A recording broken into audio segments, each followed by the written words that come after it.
और अपनी इस यात्रा का शुभारंभ ही उन लोगों के बीच से, उन लोगों के साथ और उन लोगों के सहयोग से करेंगे जिन्हें मुश्किल के दौर में अकेला छोड़ दिया गया था। ये वो समय होगा जब देश में लोकसभा चुनाव हेतु प्रचार प्रसार जोर शोर से हो रहा होगा। मणिपुर राज्य एक भीषण तबाही का सामना कर चुका है और अब तक अस्त व्यस्त हाल में है। एक बार जब आप न्याय के मंदिर तक पहुंच जाएंगे तो आप भगवान के स्वर्ग तक भी पहुंच जाएंगे।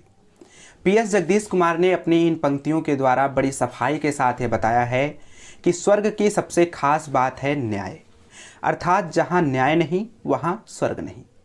हम सभी चाहते हैं कि हमारा घर, हमारा देश स्वर्ग से भी सुंदर हो, और ये तभी संभव है जब हमारे घर में, हमारे देश में हर तरफ न्याय का बोलबाला हो और किसी के भी साथ अन्याय ना हो।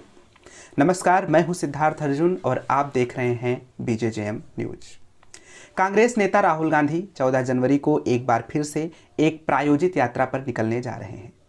यह यात्रा 14 जनवरी से शुरू होकर 20 मार्च तक चलेगी और मणिपुर से शुरू होकर मुंबई में विराम लेगी। ये वो समय होगा जब देश में लोकसभा चुनाव हेतु प्रचार प्रसार जोर शोर से हो रहा होगा। ऐसे में राहुल गांधी की यह यात्रा काफ़ी महत्वपूर्ण हो जाती है। राहुल गांधी की इस यात्रा में 3 चीज़ें बहुत महत्वपूर्ण हैं जिन पर आज हम बात करेंगे। पहला, इस यात्रा का समय। दूसरा, इस यात्रा की शुरुआत के लिए चुना गया राज्य मणिपुर। और तीसरा, इस यात्रा के मुद्दे। सबसे पहले बात करते हैं समय की। समय के लिहाज से यह यात्रा खास इसलिए है क्योंकि ये वो समय होगा जब देश की जनता का राजनीतिक गतिविधियों की तरफ ध्यान सबसे ज़्यादा होगा, क्योंकि चुनावी माहौल को भारतीय लोग त्यौहार की तरह देखते हैं और उसमें बढ़ चढ़कर रुचि लेते हैं। अतः इस समय यह यात्रा लोगों का अधिक से अधिक ध्यान खींच पाएगी। दूसरा विषय है यात्रा शुरू करने का स्थान, अर्थात मणिपुर राज्य। गौरतलब है कि हाल ही में मणिपुर राज्य एक भीषण तबाही का सामना कर चुका है और अब तक अस्त व्यस्त हाल में है।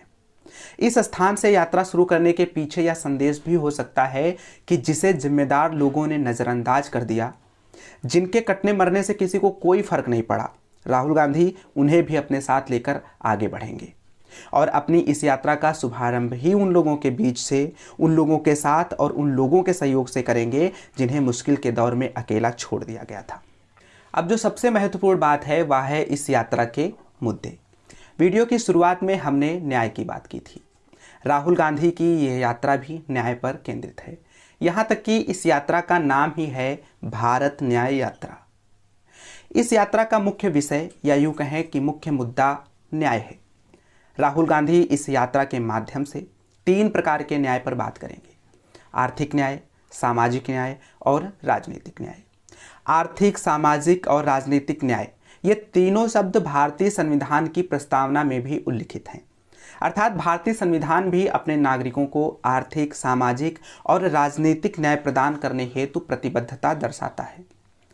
आर्थिक न्याय का अर्थ है आर्थिक संसाधनों का वितरण समान रूप से हो, मात्र गिने चुने लोगों के हाथ में सभी संसाधन केंद्रित ना हो जाएं, रोजगार के पर्याप्त अवसर सृजित हों और प्रति व्यक्ति आय में वृद्धि हो, लोगों को गरीबी की सीमा रेखा से बाहर निकलने में मदद की जाए।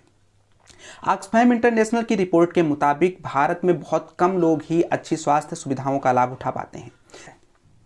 देश की लगभग 70% संपत्ति मात्र 10% लोगों के पास केंद्रित है।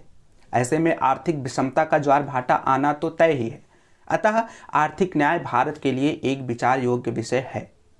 राहुल गांधी सामाजिक न्याय पर भी बात करेंगे। सामाजिक न्याय कहता है कि प्रत्येक जाति, वर्ग और धर्म को उचित सम्मान, उचित अवसर और उचित सहभागिता मिले। सामाजिक न्याय का मामला इतना गंभीर है कि इस पर विमर्श करने हेतु और कार्य योजना तैयार करने के लिए प्रतिवर्ष 20 फरवरी को विश्व सामाजिक न्याय दिवस मनाया जाता है।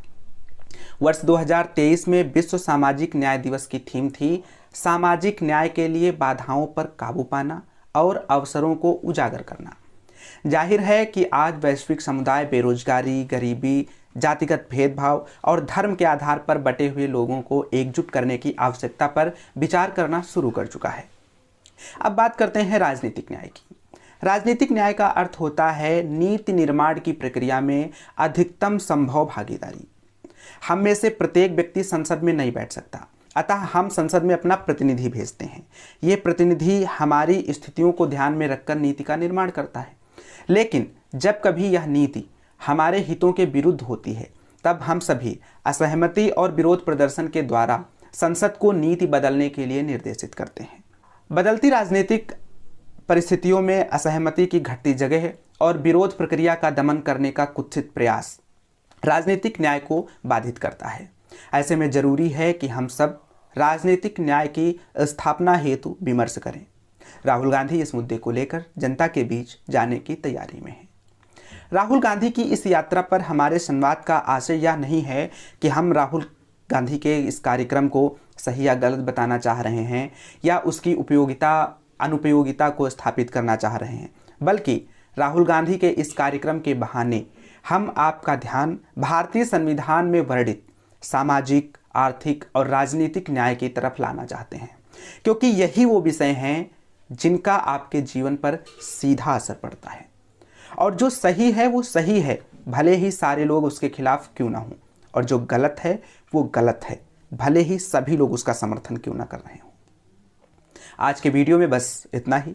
संवाद का यह सिलसिला जारी रहेगा। मिलते हैं बहुत जल्द। तब तक आप अपना और अपनों का खूब ध्यान रखें। धन्यवाद। नमस्कार।